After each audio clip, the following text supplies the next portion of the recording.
Hi, my name's Indy. This is Georgie. Georgie's an ex-racing greyhound and a sweetheart. Georgie is 6. My wife and I adopted her about 3 years ago. She's starting to go grey, like me. We met some greyhounds down at the local cafe, and they were just the sweetest things. We didn't know anything about them at the time, but we'd heard that you could adopt them once they retire from racing. So we went home that night, we Googled it, we went on the first website we saw, and we were just blown away by how many there were. When we first got Georgie, she was being looked after by a foster carer, and we went and met her and fell in love with her straight away. She looked up at us with her big brown eyes, and we just wanted to take her home that day. At the same time though, she had some signs of abuse and neglect. She was skin and bones. Her ribs were showing, her teeth were rotten, and she was just really scared, and you could tell that she hadn't been socialised much at all. And one of the things that struck me was that she didn't really know how to play. So we would throw balls, all sorts of different toys for her, and she'd just kind of stare at them confused. And that seemed really sad to me, that she had maybe never played before. This is Baby. This is Georgie's sister. She's an Aussie Bulldog. We got her as a puppy about 6 years ago. She's the complete opposite of Georgie. She's sassy and she's a little ball of energy. One of the reasons why we wanted to get another dog was for Baby to have someone to play with. We just didn't realise how timid Georgie would be.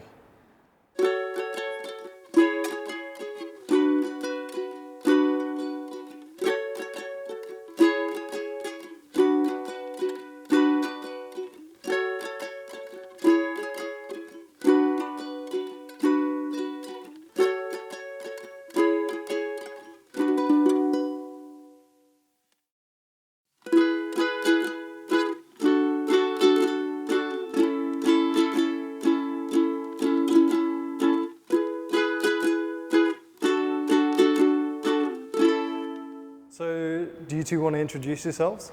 My name's Annie Hendley. I'm the Queensland, South Australia, Northern Territory Director for Greyhound Advocacy Group Coalition for the Protection of Greyhounds. And how did that come about? I saw an advert online for foster carers needed for greyhounds rescued from the racing industry. So I applied and started fostering. The condition of some of the foster dogs was very poor, and they were underweight, some had untreated injuries, some were traumatised and shut down. I wanted to help them, so then I joined the Coalition for the Protection of Greyhounds. Does anyone at the organisation get paid? No, absolutely not, no, this is all a volunteer run. So, are there any dangers to greyhounds in the racing industry? Absolutely, yes. Greyhound racing is a brutal industry that injures and kills thousands of dogs every year.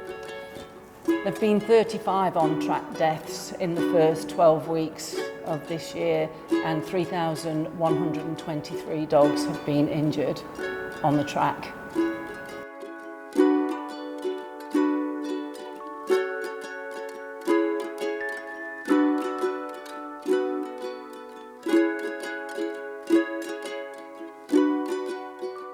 This is just on track. We know of many, many more, and I've got a list, but I won't name them now, but they've been taken away and euthanised the next day.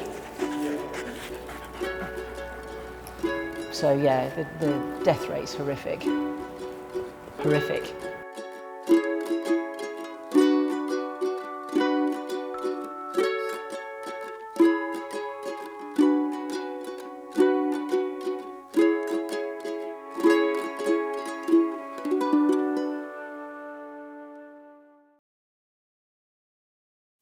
Good boy. Come on, up again. Come on, good boy. I'm Lisa White, President and Founder of Friends of the Hound, Greyhound Adoption Group, and this is Omo. Friends of the Hound came about after I visited our local pound. Whilst at the pound, there was a gorgeous blue greyhound sitting in one of the kennels. And I happened to just say, wow, what a beautiful dog. And the pound keeper heard me. She was standing behind me and she said, oh, don't look at that dog, that's a greyhound. She's here to be destroyed. But that beautiful greyhound's face was seared into my memory. So that night, I think I was up till 3 a.m. online researching all about greyhounds, and I was quite disgusted to find that there wasn't much being done about greyhounds as far as the rehoming of them goes. So anyway, 6 months later, I formed Friends of the Hound and started taking in greyhounds locally. Omo came to me 6 years ago from a specialist vet where he had been taken to be put to sleep. He is what is known as a foster fail. And what does Friends of the Hound do? So Friends of the Hound is a volunteer-based, not-for-profit rescue charity dedicated to greyhound welfare and adoption. Our volunteers work tirelessly to find suitable, loving homes for greyhounds as family companions. How many greyhounds a year would you foster? Friends of the Hound are currently rehoming around 200 to 250 dogs a year. In the last 20 years, Friends of the Hound has homed around 3,500 dogs, and over 800 of those have actually come through my home and my family. Yeah, wow, a lot of dogs, but it still isn't enough. So does the industry breed more than they need? There are currently around 11,000 greyhounds bred each year for racing, and 25% of those dogs become wastage.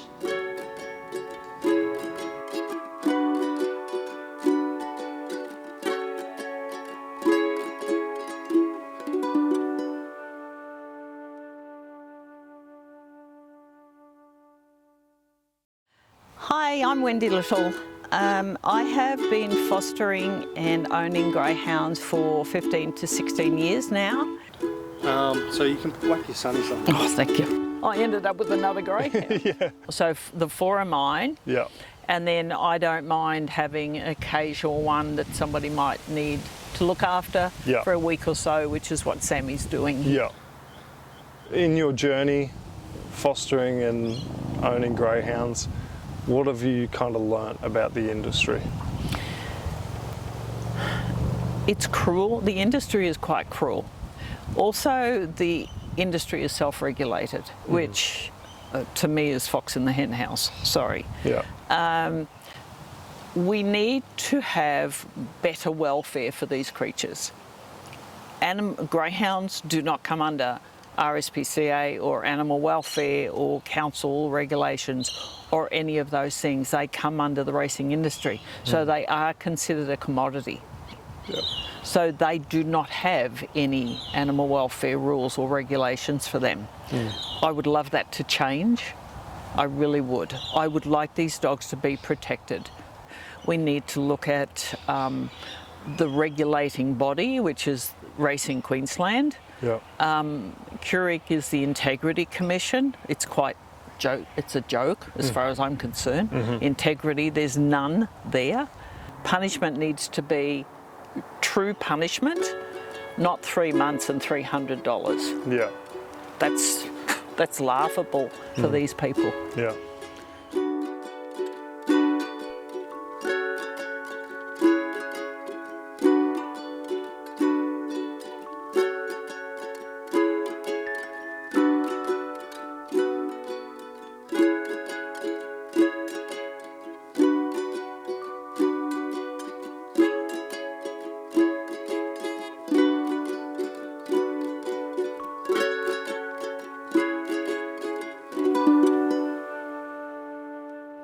Being a foster care, I haven't seen so many dogs.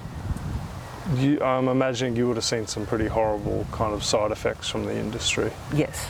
Yeah. Yes. And some dogs have had to be put to sleep. And sadly, I made the decision for that. Yeah. There's one thing about making the decision for your own dogs, But then there's another thing about making it for dogs that you're trying to save. Yeah. Yeah. Sorry. That's okay. Yeah, sorry, I know I knew that was going to be a tough question. No, but it's fine. knowing all of that, why do you think that it still goes on? The government is rewarded with money. The government looks at the top line of gambling industry, which they look at how much money actually, quote, is made. Yeah. What they don't look at is how much money does go offshore with the apps. Those apps really encourage people to gamble because there's no connection between the actual death of an animal. Hi. Hello. Indy, nice to meet you. Hey, nice to meet you. How are you? I don't know if you can see. I can. I'm recording. I'm Georgie Purcell. My name's Amy Macmahon. I'm the Animal Justice Party MP for Northern Victoria. My role is to pursue an animal protection agenda in state politics. And I'm the state MP for South Brisbane for the Greens Party. So I represent South Brisbane, but also represent anyone who has voted Greens right across the state. So I saw on social media that you have some animals at home. I do. I have a number of animals. I have 2 ex-breeding Cavaliers and 2 sausage dogs, 4 rescue cats, 17 sheep, a senior donkey, and I've got 3 horses. Hopefully one day I'll have room for a greyhound. I have a greyhound named Brodie. He's a lovely dog. He has such a gentle, beautiful nature. We just love him, and he has been such a lovely companion to me over the last 4 years. What are your thoughts on greyhound racing? I think greyhound racing is really horrific, and it is almost shocking that we still have sports like this in Queensland in 2023. So I think that greyhound racing is one of our greatest shames. The broader campaigns that are going on right across the state and across the country to end greyhound racing are really important, and I really hope that we see an end to greyhound racing very soon. I mean, the ones that make it out of the industry alive, I don't want to call them lucky, but they're certainly luckier than many other greyhounds, and we need to, at the very minimum, address the real cruelty that exists in the industry. And my position at the end of the day is we need to end the industry. So, does the government support greyhound racing? Yeah, the government and the racing industry more broadly, all codes of racing, horses and greyhounds, their relationship is something that is really cemented. We know that the gambling industry in Queensland and in Australia more generally is very powerful. The government are very happy to give them millions and millions of dollars and be rolling out the red carpet for both horse racing and greyhound racing. We know that this industry makes a lot of money, and we know that a lot of these organisations are also donors to the major parties, and so they have a direct interest in supporting these industries.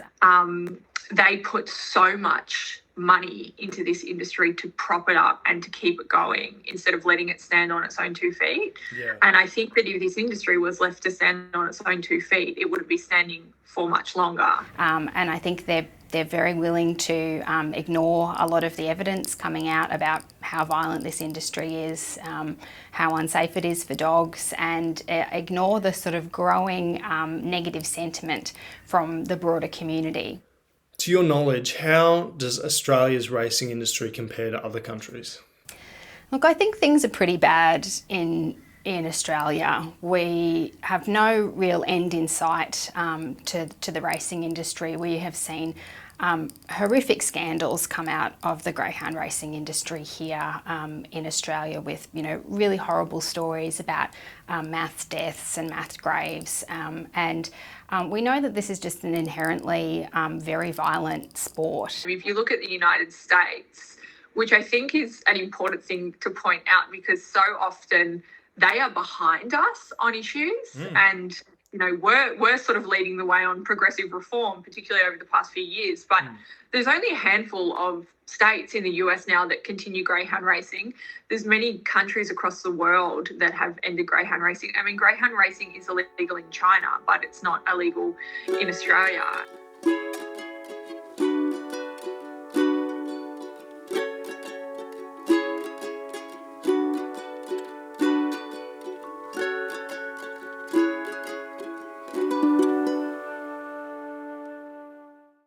Particularly as a state as well, here in Victoria, we have the dreadful title of the most deadly and dangerous state in the whole country right now. The amount of track deaths and injuries simply just don't compare to anywhere else. And it's a real problem that needs to be addressed. The Queensland government have never seriously considered closing down this industry, and in fact they're actively supporting the greyhound industry.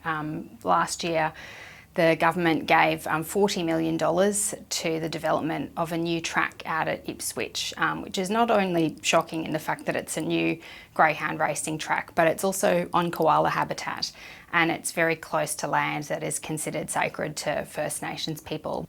Yeah, $40 million, that's a lot.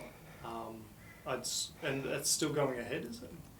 This track is going ahead, yeah, $40 million when we're in the middle of a healthcare crisis and a housing crisis. So many people I talk to say, what are this government's priorities? And you can see it laid bare. $40 million when there's Queenslanders who are really struggling to put food on the table, who are struggling to cover costs for their kids to go to school. And this industry has just been delivered $40 million and also access to this land. If they want to exist and if they want to use animals in this way, then, they need to prove they have a social licence, and I don't believe that they have a social licence. You want to introduce us? No. Okay, I will introduce us. Yeah, you got to turn yourself around. Hi, I'm Jess, and this is Janna, and this is our lovely girl Bean. I'm Michael. I'm going to start again. Hi, I'm Michael. I'm from Niche Studio, and this is Bonnie. She's almost 7 years old. We've had her for about 8 months. I've had Bonnie for about 2 years. She is very different to like a traditional dog. I had a dog growing up, and she's very, very different.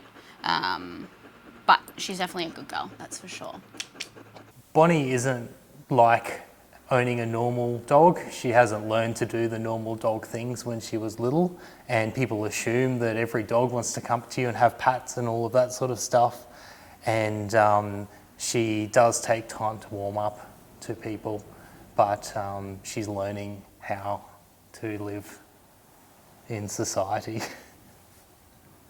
That sounds worse than it is. Yeah, it definitely took a little bit of time for her to get comfortable with us. I'd say maybe about 3 months before she started showing her true personality and stuff. But now she definitely runs the house and she does whatever she wants. She's definitely a princess.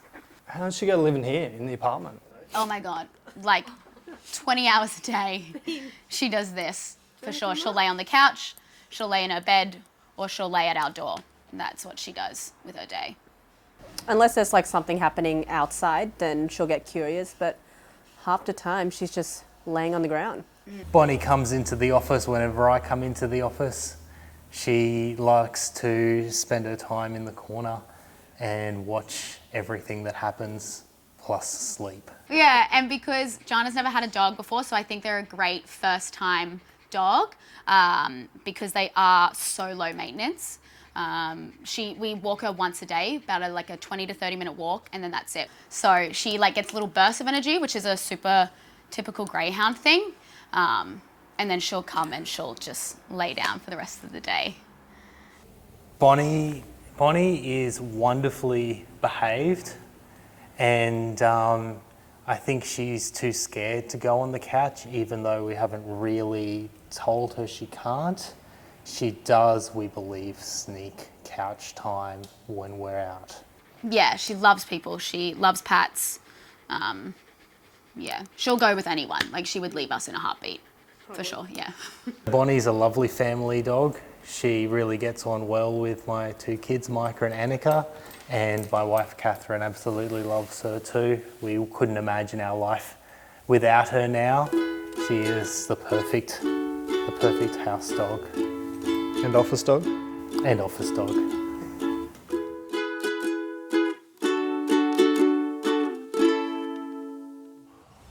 Lastly, what do you think people should know about greyhounds?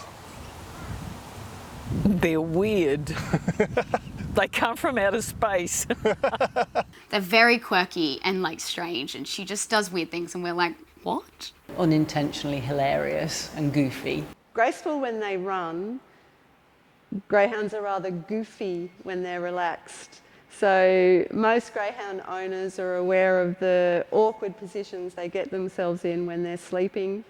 Tarquin roaches a lot. His Yeah. whole life, he's roaches more than he stands on his four legs. Yeah. It's usually all legs akimbo, tongue hanging out. It's quite a sight. She definitely keeps us entertained.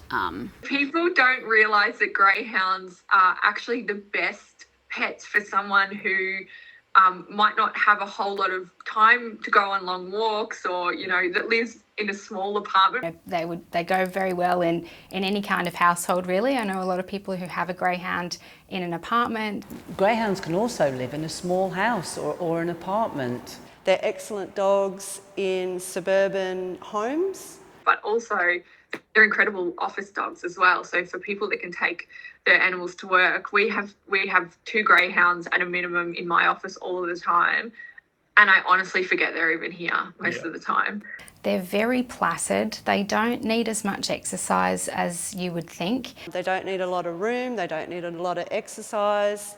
They're quite lazy is a good word for them. They are just so lazy in the best way, and, you know, they pop up a couple of times a day to say hello, and that's all they need. I think if it was up to her, she would not run. Like, she runs for, like 5 minutes and then she's done for the day. So, Greyhounds love sleeping and require no more exercise than your average dog. A lot of people's only interaction with them is out seeing them run on a racetrack and think they need a lot of exercise. They must be really high energy. Low energy, low maintenance. They're pretty low maintenance dogs all round. She loves puppuccinos. Yeah. She is a socialite at the local cafe. We just took George down to the cafe to get a coffee, and we already had someone inquire about adopting him. And they'll get along with everyone. Many greyhounds can happily coexist with other animals. You can get cat-friendly, small dog-friendly, and they're always all right with other greyhounds. They love greyhound companions. Greyhounds thrive with human companionship. They make incredible companions. They're very affectionate. they're like so loving. They're so loving. He loves a cuddle in the morning. I wake up in the morning and I'm so happy to see his face. When you come home at the end of the day, they are so thrilled to see you. And they like to be with you. They just want to be in human company and they just want to experience kindness. The joy of having them is just wonderful. And I think that we're only going to see adoptions continue to grow. So, what can other people do to help? Greyhounds do need help. They need people to stand up, speak up and show up for them. Every email sent, every petition signed, every peaceful protest attended. Every single person that chooses to not place a bet, every single person that chooses to adopt a greyhound instead of buying a puppy from a breeder, that all has an enormous impact. You know, if you've been thinking about getting a dog, do think about a greyhound because they're amazing dogs. But also remember that, you know, it is basically falling to these organisations to clean up after the greyhound racing industry and to clean up after the government. So Friends of the Hound always has greyhounds available for adoption. We're always in need of foster carers. Foster carers are intrinsic to our rescue group. We don't have a base, we don't have a kennel complex as such. All our dogs are looked after in the homes of kind volunteers. Coalition for the Protection of Greyhound, we always need digital volunteers. There's a list of volunteering opportunities on our website. People can help groups like ours. If you can't foster a dog or adopt a dog, if you're not in a position to do that, you can help by making financial contribution to our efforts, or any of the other groups around Australia that are trying to save as many of these dogs as they can. Try and support our rescue groups as much as possible. Promoting organisations on the ground that are doing great work for the welfare of greyhounds that have managed to come out of the industry and are fighting to end the greyhound industry in general. Coalition for the Protection of Greyhounds has 5 key demands to address some of the issues around the racing industry. The first one is to end taxpayer funding. The second one is to stop unsustainable breeding. The third one is to implement whole-of-life tracking to prevent unnecessary euthanasia. They need to establish independent regulators in each jurisdiction. And finally, the government needs to stop building new tracks. Ultimately, the best thing to help greyhounds would be an end to greyhound racing. I'm focusing on banning greyhound racing, but I know that's a long battle, and I'm taking on an industry that is big and has a lot of money and a lot of people that have vested interests and don't want this to happen. So the Greens have been on the forefront of this issue for some time, calling for a complete end to the racing industry. And something that I want to make very clear is that I don't think there should be a future with greyhound racing in it. But I do believe if there are changes that we can implement while greyhound racing exists to make life slightly more bearable and slightly more just and slightly more kind for these dogs, then we should be acting on doing that. And there are a range of things that we can do. We've had the chance to talk about this in Parliament. We've had the chance to support community groups on the ground who have been pushing back against greyhound racing. Changes to minimise on-track deaths, changes to minimise on-track injuries. When the proposal for this new track out at Ipswich was going on, we shared the petition and we were supporting those groups on the ground who were running protests out in Ipswich. But also things like housing conditions, the way that greyhounds are classified under the law, changing them to be companion animals instead of agricultural animals to give them more protection. We can provide them a safe and secure retirement. We don't have a solid retirement plan. And using every opportunity we have really to highlight, how harmful this industry is.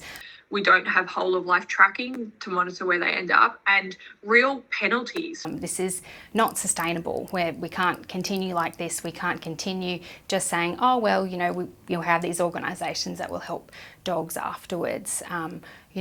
What we really need to do is stem this right at the top, end greyhound racing, and let all greyhounds live the lovely kind of life that they naturally want to live.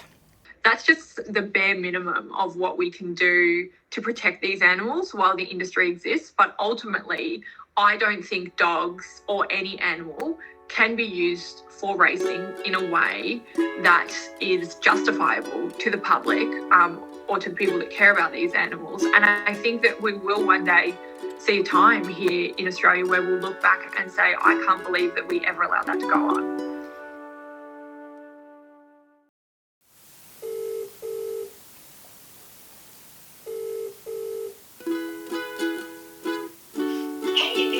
Hey Georgie, how you doing?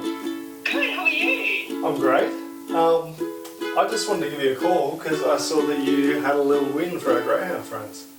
Yeah, that's right. We recently secured a fully automated digital whole-of-life tracking scheme in Victoria. So it will be the very first of its kind in the whole country, tracking dogs that are born for the industry from birth right up until death. And we're going to get a really, really clear picture of data that currently does not exist anywhere in the country. That sounds amazing. Yeah. So what does that mean, I guess, for dogs in the greyhound industry? So what it will mean is that we'll get a really clear picture of how many dogs are being born, because currently we don't know, the industry doesn't know, the government doesn't know. That's a really good first step.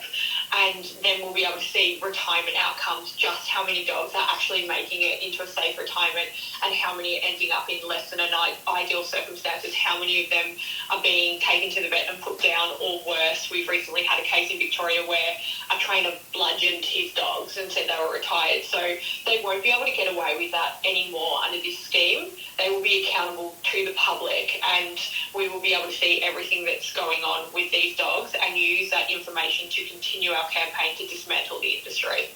It sounds incredible. Yeah, it's pretty cool. I mean, it's a great first step, surely. Yeah, absolutely. Got to take the little wins. Yeah, exactly. Like, I won't take up any more of your time. That's all I wanted to do, is just kind of say congrats. Awesome. Thank you so much. I really appreciate it. No worries. Hey, and thank you. Like, thanks for all the work you're doing. It's obviously making a difference. Thank you. No, it's an absolute privilege, and yeah, we're really excited about what's in store in the future. We think that we're starting to really pick up momentum on this campaign for greyhounds. I hope so. Yeah. Thanks so much, Georgie. I'll let you go. Great. Thanks, Indy. Have a good day. You too. See ya. Bye.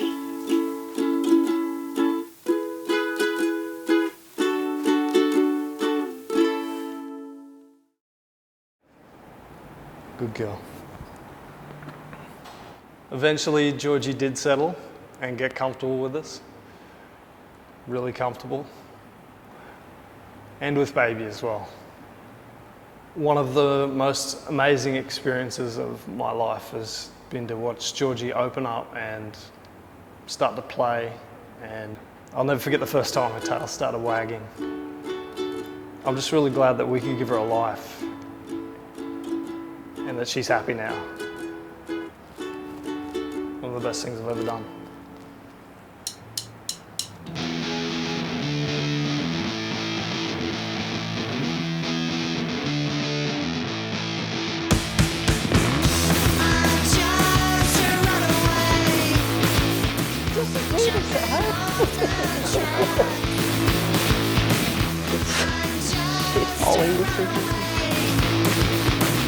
Mike is the more control of most children out there today. So he's Kelly's dog. He's just been rescued.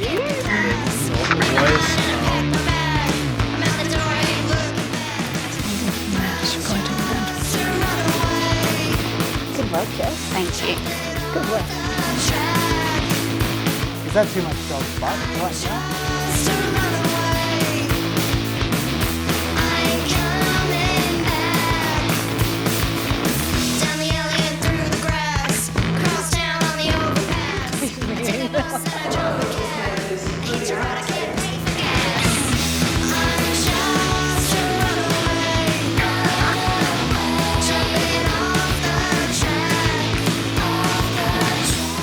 This is cool. Not everyone can pull them off.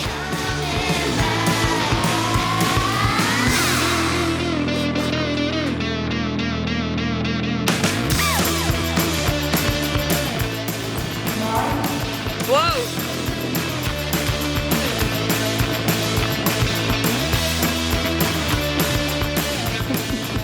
Where are you going?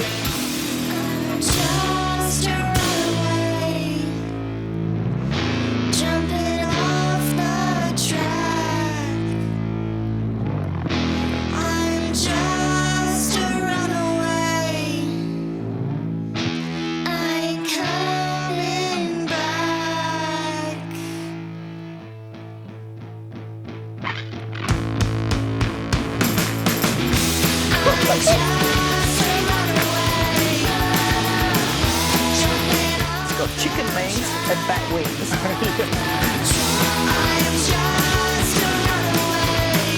Oh, now we've got attention.